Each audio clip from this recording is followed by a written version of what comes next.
Welcome to Spidell's California Minute. I'm your host, Catherine Zidane, and this week we're covering frequently asked questions about the pass-through entity elective tax. We're finalizing our material for Spidell's Federal and California Tax Update webinars, where we'll have much more information for you. If you attend early, you'll have access to later broadcasts, and we'll alert you to any new information that comes out. Go to caltax.com to register, and remember the price increases on November 8th. The buzz in the California tax world right now is all about the pass-through entity elective tax and the California credit that goes with it. We at Spidell are on top of this issue. We continue to dig into AB 150 as well as other states' pass-through entity tax laws to provide you with everything you need to help your clients make the best possible decision. Here are answers to some of the common questions we're getting.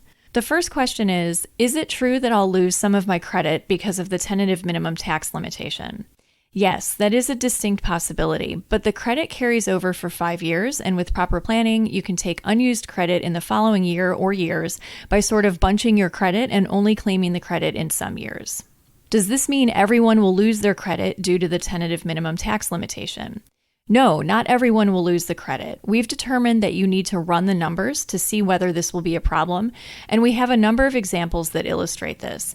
For example, taxpayers that qualify for the tentative minimum tax $1 million gross receipts exclusion might not have their credit reduced. Why can't the FTB just have a policy to change the way the tentative minimum tax limitation works? AB 150 is a law, and the way it's written, the FTB has no authority to make any changes. We've heard the legislature might retroactively change the law, but that may not happen until after the March 15th date to make the payment. Does the pass-through entity elective tax base include guaranteed payments? No, the FTB has stated that you do not include guaranteed payments in the computation. How do we make the payment? Make the payment using Form 3893, Pass-Through Entity Elective Tax Payment Voucher, which is expected to be available by the end of November.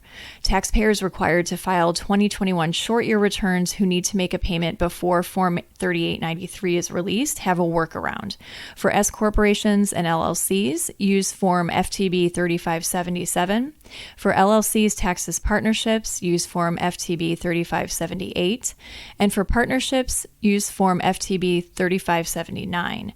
These forms are all titled Pending Audit Tax Deposit Voucher. The FTB is also designing forms to calculate the elective tax, showing the allocation to specific consenting owners.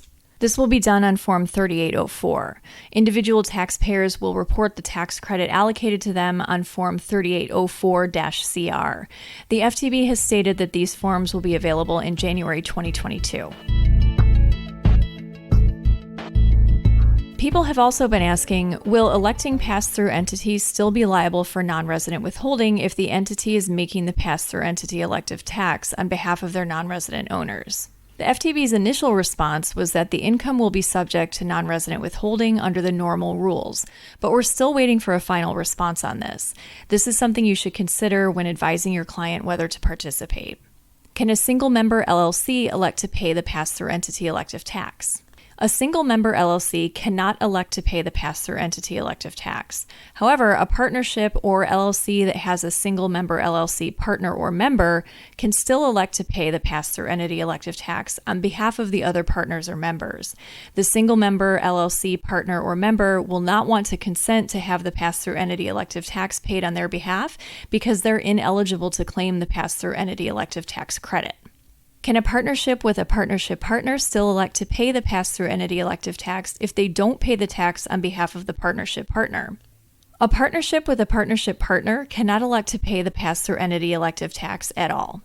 And the last question is, can a non-resident partner or shareholder or member claim the other state tax credit for the pass-through entity elective tax paid on their behalf? Non-resident partners can claim the other state tax credit for their share of the pass-through entity elective tax paid. We're still awaiting a response as to whether the non-resident shareholders can claim the other state tax credit on behalf of the pass-through entity elective tax paid by an S corporation.